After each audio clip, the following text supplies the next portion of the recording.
नमस्कार मंडळी, तुमचं स्वागत आहे पुन्हा माझ्या एकदा ब्लॉगमध्ये. तर आज आम्ही निघालेलो आहे अमरावतीला जायला. आज आम्हाला जायचं आहे माझ्या आत्याच्या घरी. तर मग आम्ही तिथून निघालो आणि भेटला आमचा मित्र रस्त्याच्या मधात उभा होता. बिचारा काय करता काय मी मग पोहोचलो आम्ही सरळ अमरावतीमध्ये येऊन.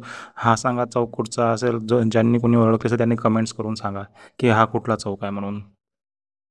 मग काय तिथून आम्ही सरळ निघालो. हे बघा बाप्पांच्या आगमनाची तयारी झालेली आहे, आणखी आता बाप्पा लवकरच येणार आहे. तर आम्ही येऊन पोहोचलो स्वीटच्या दुकानामध्ये. आम्ही तिथून थोड्या स्वीट्स आणि चॉकलेट घेतल्या. कोणासाठी घेतल्या ते सांगेल म्हणून पटकन चॉकलेट आणि स्वीट घेऊन आम्ही निघालेलो आहे रोडने. आणि आम्ही सर्वजण येऊन पोहोचलो SRPF कॅम्प, कारण की इथं असते आपली आत्या. मग आत्याच्या घरी येऊन बसलो आणि आत्यानं काय टिक्का वगैरे लावला पटापटच दोघांना पण आम्हा सर्वांना. राख्या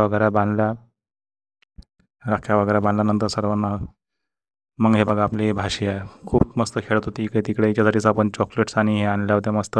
आणि हा आपला छोटा भाचा आहे, हा बघा आजोबांसोबत खेळत आहे आणि नंतर मामासोबत खेळत आहे. बघा बस, थँक्यू. आज आपल्या ब्लॉगमध्ये एवढंच, थँक्यू.